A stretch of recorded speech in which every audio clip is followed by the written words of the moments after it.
We've got more top prospect call-ups. We got former All-Stars returning from the IL, including Walker Buehler, Moises Ballesteros, and more on today's action-packed episode of Locked On Fantasy Baseball.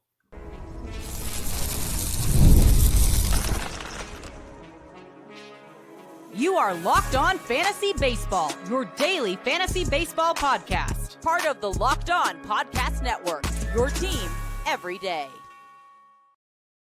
Hello, fantasy baseball fanatics, and welcome to the Locked On Fantasy Baseball podcast, brought to you by the Locked On Podcast Network, your team every day. As always, we're your number one source of fantasy baseball knowledge, and thank you for making us your first listen each and every day. I'm your host, Dominic Martino, here as always with my brother, my co-host, my partner in crime, Matthew Ane.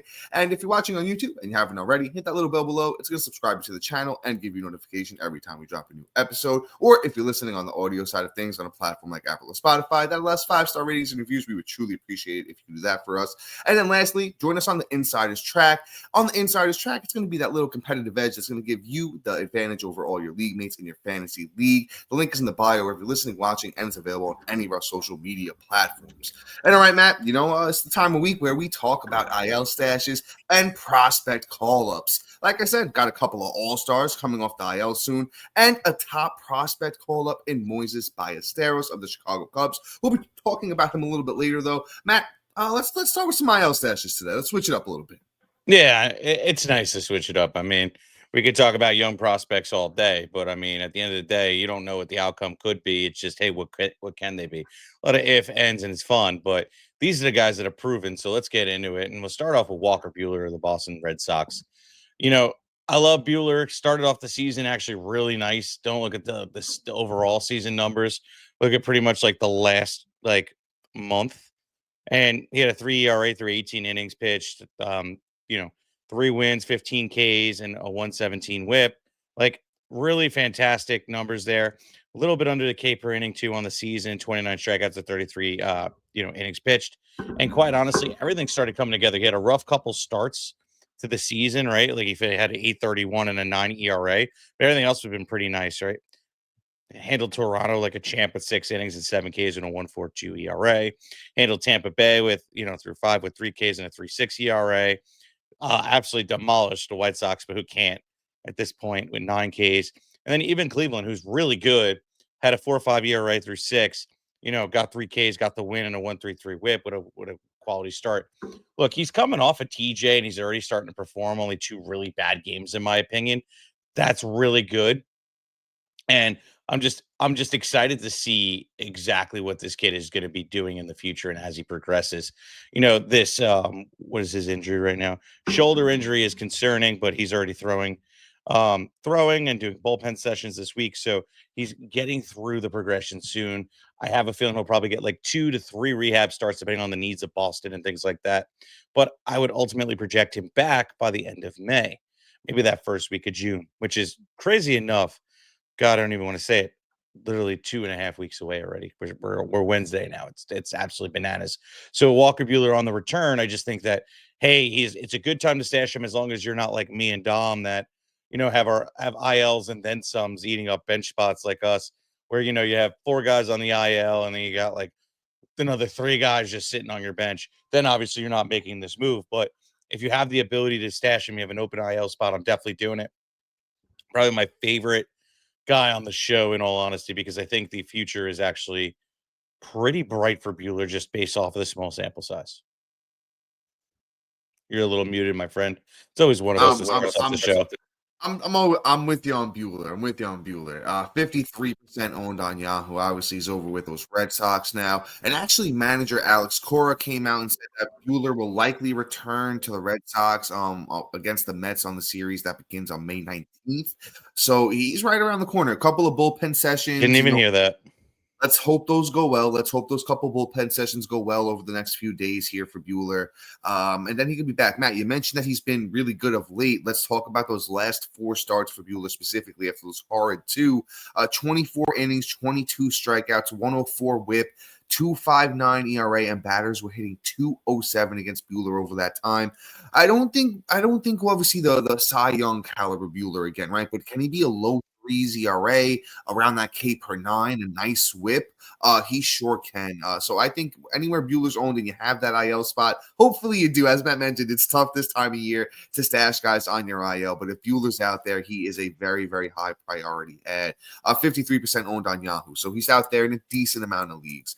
Similar situation with this next guy, Josh Lowe, making his return soon. He's a little bit higher owned. He is 59% owned on Yahoo, just right around that 60% threshold. We try to stay under. He can be activated once again this weekend. Another guy who's coming back very soon. Josh Lowe is one of those guys. He's like a Tyler O'Neill type that has great upside when they're on the field, but they don't stay on the field that often. I don't know if I put him in the Buxton, Mondesi, category yet, but he's well on his way, Josh Lowe. If he can't stay healthy, he, had a nice little game in the minors in his last game, went 2 for 3, with a walk, stolen base, scored a run. If he gets in that Rays lineup, hitting in a decent spot, could give you a little bit of power, could give you a little bit of, speed, some good runs, some good RBIs. Batting average is always, weird with, Josh Lowe. Sometimes he's good, sometimes he's bad.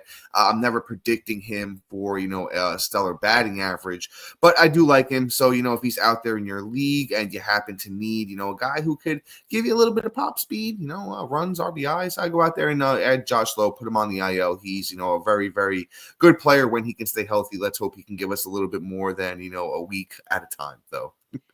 Yeah, I mean, him being available 59% of leagues isn't going to last long with him returning this weekend, but be part of that minority and just go ahead and add him. Dom, everything he says is pretty relevant, so I don't need to add much more other than, hey, hopefully he just doesn't do a Royce Lewis where, he gets hurt, he comes back, and he gets hurt again, and we don't see him till about September. But who cares? He's free 99. So let's move on. Let's talk about Justin Martinez of the Arizona Diamondbacks. So with him, I don't have too much of an urgency, but he does need to be mentioned. And reason being is he was the full-time closer, or pretty much like 70% of the opportunities for the good chunk of the season, and then only got 3 saves for the whole year. It's looking more and more like, hey, it's either going to be a timeshare or he just can't handle the workload. Through 5 innings over the last month, he had a 5.06 ERA. Things just haven't been great. You pretty much got the save against Atlanta, but had a 9 ERA. And then just every time he's gone out, he just hasn't really came home with the save, whether it's, just bad opportunity and bad luck or just not getting the actual save opportunity. Justin Martinez, I think, needs to be just stashed based off of if there's an injury over the next couple of weeks and it can kind of figure things out. But ultimately, I'm just like whatever with him, but somebody that just needs to be kept an eye on, essentially. Yeah, I didn't want to go all the way. I really like Justin Martinez here, and the thing with him is I don't. AJ Puck's hurt. I think he's going to be out longer than Martinez, and I'm trying to see who they have over there. I don't even know off the top of my head who's. I think it's the Dingleberry. Yeah, they got Ginkle, Shelby Miller, and Ryan Nelson. Mix up the 3 best guys at the back of the bullpen. I don't really love any of them over Justin Martinez, young, talented. I know he had been struggling of late, but might have had to do with the injury because the overall numbers on the year for Martinez are actually pretty solid. It is 10 innings, 11 strikeouts, 3 saves. 270 ERA, 110 whip, had a good year last year in Arizona, 55% owned. If you're struggling, if you out there looking on the waiver wire, you see nothing out there, you missed out on all the closers we've been talking about of late, and they've all been picked up in your league, and Martinez is out there. I think he's a decent stash. Good pitcher, good team, going to get you some saves. And now that Puck is out of the way, the other guys don't intrigue me as much as, Justin Martinez. So he's a stash. He's a stash for me if you need a closer. Got to grab you some saves. But coming up next. Go for it. I mean, I didn't want to cut you off, but I wanted to. Honestly, it's just you're scraping the bottom of the barrel. You kind of have to just based off the opportunity might be there. Just don't have high hopes. And honestly, you could be doing this with him next week.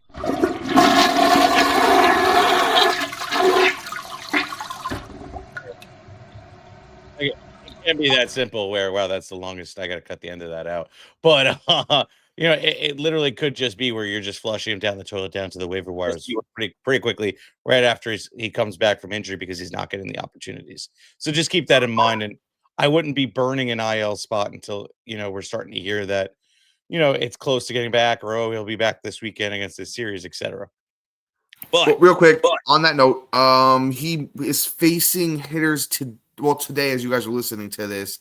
Outside chance that he might return this weekend hasn't been confirmed yet. We'll see how the session goes Wednesday, as you guys are listening.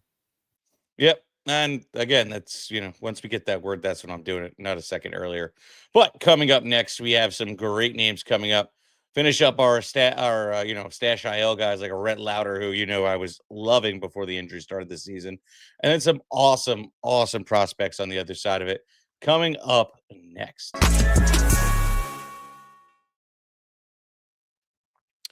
Get the supplies you need from the site that's made for skilled traders, Supply House. Whether you're into plumbing, HVAC, or electrical work, Supply House is the reliable way to order products online. Their easy to use website is packed with helpful resources and the latest product info to help you get the job done right. Plus, with a complete inventory of over 200,000 parts from 400 top brands, you'll find exactly what you need to delivered fast from coast to coast. Need help with an order? Supply House offers expert support with industry leading service, so you'll always speak to a real person every time, which honestly, that's kind of key. Nobody wants to deal with pick this number and you'll get a pick, you'll get this answer. And for trade pros looking for an edge, there's a free Trade Master program offering exclusive perks like dedicated phone line, free shipping, and discounts on every order. Thousands of skilled professionals are already taking advantage. Now is your turn. Join the Trade Master program at supplyhouse.com/DM and start ordering plumbing, HVAC, electrical supplies with just a few clicks. Plus, use the promo code SH5 for 5% off your first order. That's supplyhouse.com. And all right, look, you want an inside track on everything that is Locked On Fantasy Baseball? There's only way to do it. Hit us up and become a member of the Inside Track. We only do so much in this 30-minute podcast that we feel that you need to go and get a little extended time. You want to get the instant alerts when the prospect gets called up. You want to get some waiver wire rankings to know who to prioritize off our list, off our show. You have a question that you need to ask and get a response within 24 hours. You need to get on the Inside Track and become a member of the Diamond Club. Links in the description below.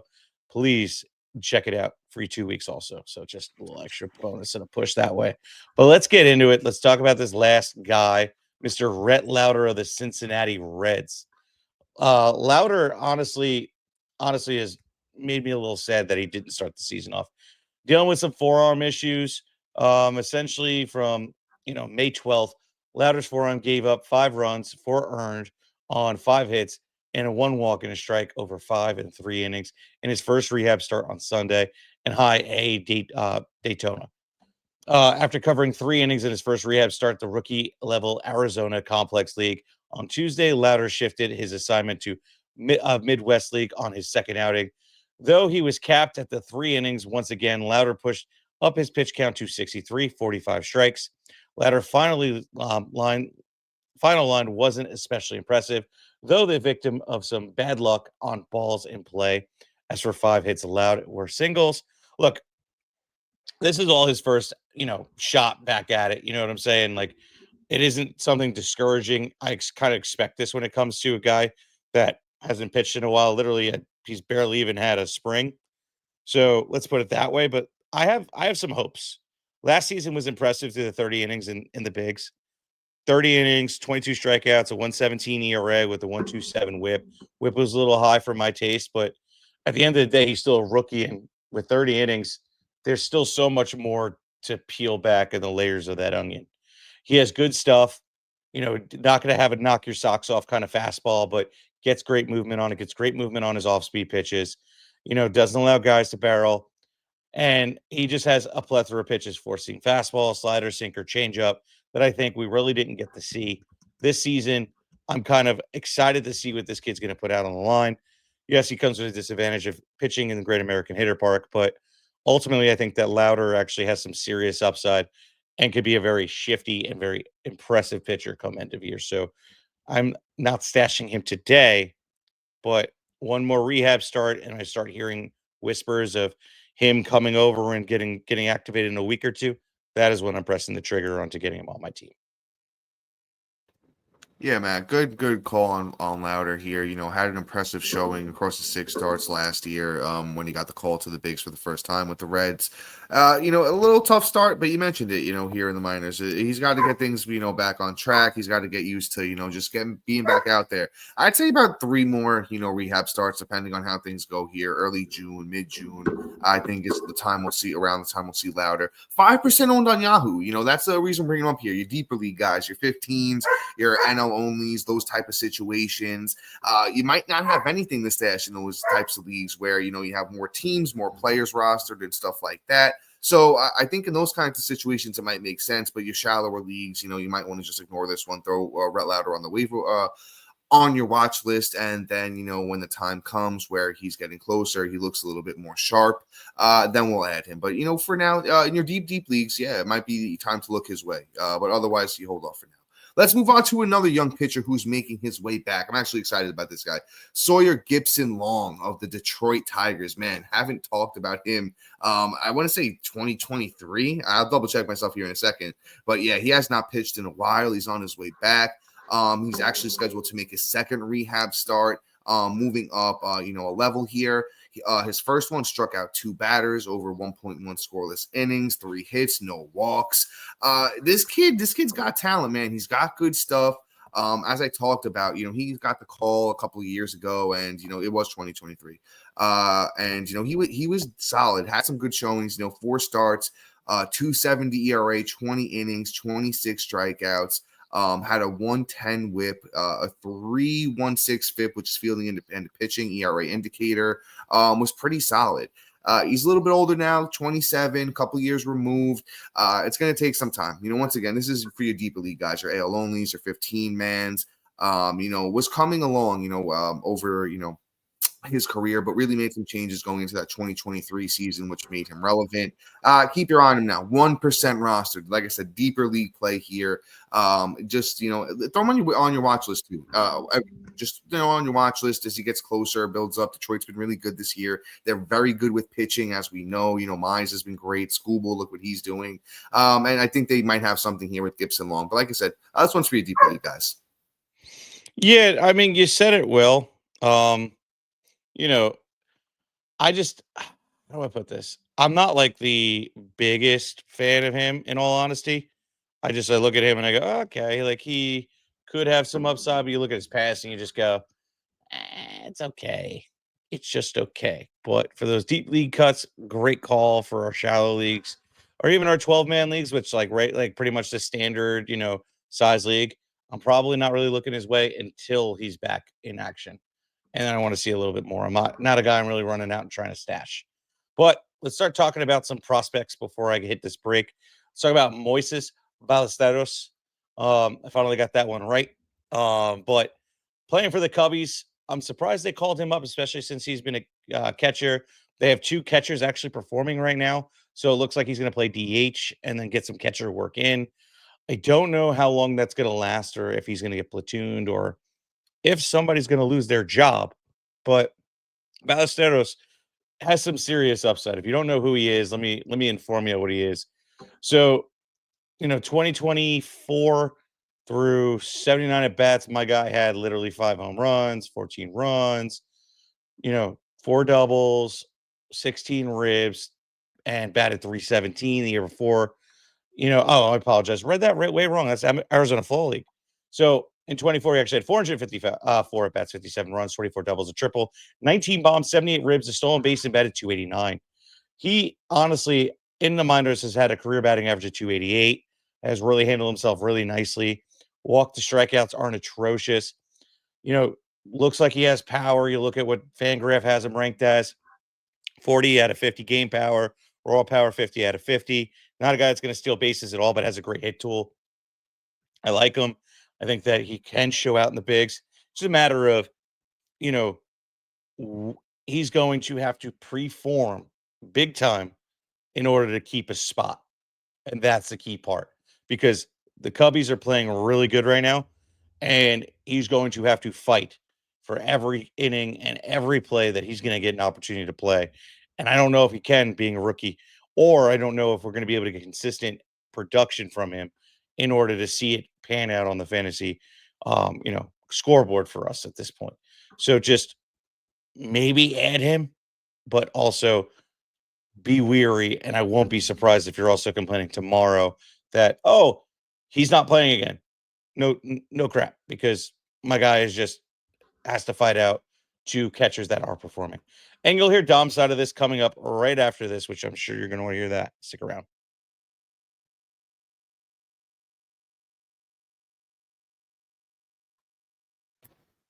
All right, Matt. And I'm with you on here. I like Ballesteros, but I'm not really going out of my way to add him. Obviously, in your two catcher leagues, he should be universally owned at this point. Just let's see what the kid got. He's the number 61 prospect in all of baseball. 10% owned on Yahoo right now, so out there in pretty much every league. Catcher's been tough this year, and I know most of them are getting picked up. Carson Kelly, cough, needs to be picked up a little bit more. But if Ballesteros can get things going here, like Matt said, the Cubbies have been really good. He could be hitting. I think he's projected to hit around 7th in that lineup. I think he's played one game so far, and he did hit 7th. So that's where he'll be. Really known for his batting average, really known for his hit tool. Is very good. He could hit around 280, 290 even if he really figures thing out.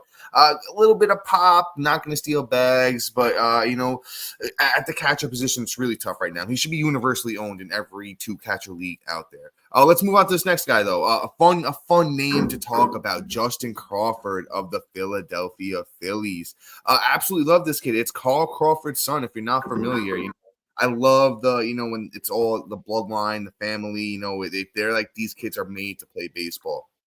And man, Justin Crawford has been performing really, really fast. The kid's got super elite speed, but he's been showing off everything this year. 34 games played down in the minors for Justin Crawford, 319 batting average, 24 runs, 9 doubles, 2 triples, hasn't smacked a homer yet. 13 RBIs, 16 walks to 32 strikeouts, and 12 steals. The last 2 years in the minors, Justin Crawford stole 42 and 47 bags, respectively. That's what I'd be looking for here, if he does get the call. I'm not sure, though. Phillies are looking pretty good so far. Matt's going to be able to speak on. Matt's always got his ear to the ground with the Phillies news.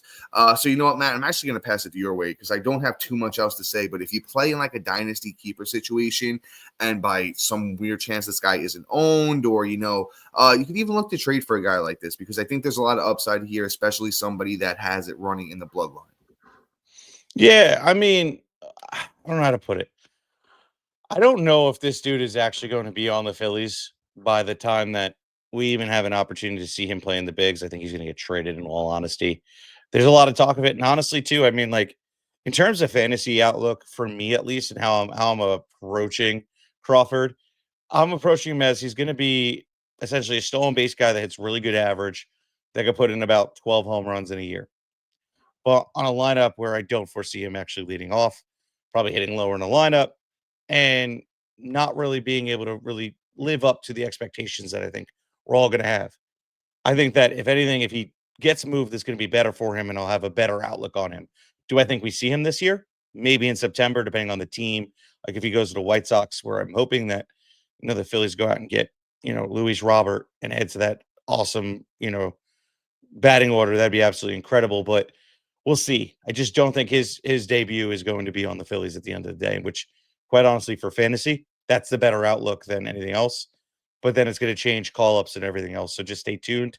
But somebody you just want to keep here, Dynasty Leagues definitely add. But let's move on. Let's talk about Jack Caglioanone. Honestly, he is a fun one. So he is probably one of the better guys drafted this year and one of the better prospects in all baseball, if my internet will just cooperate. But with Caglione, and I hope I say his name right, he has really good power. Raw power 70 out of 80, speed 40 out of 40, game power 35 out of 65, and hit 30 out of 40. So 35 out of 65 kind of throws me off. When they do, I hate when they do that. They always throw like some like contrarian number in sometimes to screw with you. But he does have the ability to actually. Why does my internet suck? To just be good. For some reason, it just doesn't want to load. But here we go. I do like this kid. There is a lot to be talked about, and especially with the way he's already playing. So 128 at bats, 26 runs, 6 doubles, 9 bombs already, 37 ribs, a stolen base, batting .320. Look, he has all the makings of honestly being a superstar. Where do I think he's going to be called up, though, and when? If I had to take a guess, we have 2 windows, and it's either middle of June or like right after All-Star break or in September. Those are your windows. So I am stashing him probably from today. That is the new thing. Everybody's been asking about him, but I've been looking at it, and I'm stashing him from today to the end of the season. He's coming up this year. He's going to force himself onto that roster, and the Royals need him. So let's make it happen. So add the kid and absolutely stash him as long as you're not being absolutely, let's stay clean, Matt, being destroyed on the with injuries. Then don't. But obviously, if you have the ability, add him everywhere. Yeah, I'd say it's more of a shallower league play right now. Like if you're in first and second, you're in a shallow league, and let's say Roman Anthony's not out there, or some of the other bigger names. I mean, Jack Caglioanone is the 10th prospect, according to MLB.com. But there's a couple other names out there I prioritize over him. But if Caglioanone, like I said, if Anthony's not out there, a couple other names, I definitely go with Caglioanone. It's just tough because he plays first. We got the pass watch over there, and then Salvi's DH, and he's too old. At 35, he's really not going to do too much catching anymore. So it's just tough to predict the spot for him. If the pass watch goes down or Salvi Perez goes down, that's almost an instant call up for Caglione. Unless they want to keep control. Like I said, and then Kansas City's been good. If they're in competition, like right after the All-Star break, and they just need a surge into that lineup, I could see it around that point. If Kansas City starts to fall off and they fall out of contention, then maybe it's more of a cup of coffee in September and prep Caglione for next year. But Matt, the kid's 6'5", 250. You talked about him well. We love these big body baseball prospects. And Caglione's no exception. The kid's going to be absolutely a stud when he gets called up. So make sure you add him to your watch list at minimum. Let's talk about this next guy. I'm excited about him. One of the biggest risers so far this year with prospects. It's Jonah Tong of the New York Mets. Been very impressive, honestly. Like I said, been one of the biggest risers in my rankings. A lot of other people's. If you haven't heard about him yet, he's got great stuff. He was a part of a no-hitter down in the minors this year. He's the Mets' number 6 overall prospect. He's got a big fastball. Mixes in a nice curve. Got a changeup going on there too. Sliders pretty solid. 6'1", 180. Would love to see him put a little bit more weight on that frame as he gets a little bit older. But let's talk about what he's done so far in AAA this year. 6 starts, 2.57 ERA, 28 innings pitched, 51 strikeouts, 14 walks. Batters are hitting 162 against him with a 107 whip. This kid's got a bright upside. If he can make it up this year with the Mets, we know they've had, some pitching ups and downs with that, team over there in New York on the other side of things. As you know, Matt and I are Mets, not Met fans, we're Yankee fans, if you didn't already know. But like I said, this kid Tong, it's got good upside, gets a lot of break on, his fastball, sits around 93, 94 with it.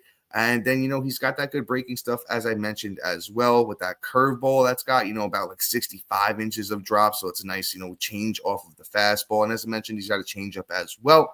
And the kid's been really, really strong this year. If he's not owned in any of your dynasty keeper leagues, I'd go out there and snag him because, the way this kid's pitching this year, he could be jumping up prospects list very, very soon. Yeah, not to confuse him with Pete Tong, and if you get the reference, that's great.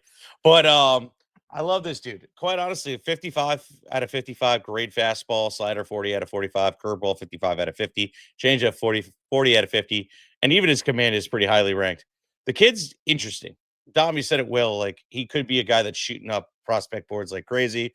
I'm excited. Probably a sneaky name for this year. I wouldn't be surprised. But let's see. Let's keep moving on. I'm going to get this last guy in real quick. Colby Thomas. He's out there. He's playing for the Athletics right now, and he's an interesting name. Let's see what he's doing here. 150 at bats, 30 runs, 11 doubles, a triple, 8 bombs, 27 ribs, 2 stolen bases, batting .300. Previous year, he had 31 home runs through 513 at bats with 15 stolen bases and batted .277. he looks like he could actually be a contributor here in and year out. Like, I mean, dude, God, those athletics are going to be scary in a couple of years. Whew, as long as everybody just hits. But he's somebody that's interesting. I can't wait to see what he could do. What am I doing with him? I'm just watching him. I'm not adding him. He's not a stash guy, but he's somebody that I think genuinely has to be watched and kept an eye out. He gets the call. I'm going to have an enticement to go ahead and add him because the way that Fangraphs ranks him: 45 power out of 50, raw power 55 out of 50, speed 50 at 50, and the fielding, which is important. That means he can keep him on the field. All things that are positive for Colby Thomas. Keep an eye out on him. Not a guy, again, I'm super excited to come out, but if he does come up, he's somebody I'm going to add with speculation, and I'm ready to do so. Yeah, man. I'll just chime in and say this before we head out. The Athletics have been great with their young players of late. Jacob Wilson, Tyler Soderstrom, Lawrence Butler, JJ Bleda's been even good. Nick Kurtz. They know what they're doing over there with the Athletics. So if Colby Thomas does get the call by any type of situation, I definitely look to add him. Another guy, Dynasty Keepers. If he's not owned, we'll look to add him there. But guys, that's going to be all for today. So please be sure to like, subscribe, comment, rate, and review. And shout out to our everydayers and new listeners for making Locked On Fantasy Baseball your first listen each and every day. After you make us your first listen, go check out our boy Sully over at Locked On MLB. Make him your second listen each and every day. But guys, until next time, Peace.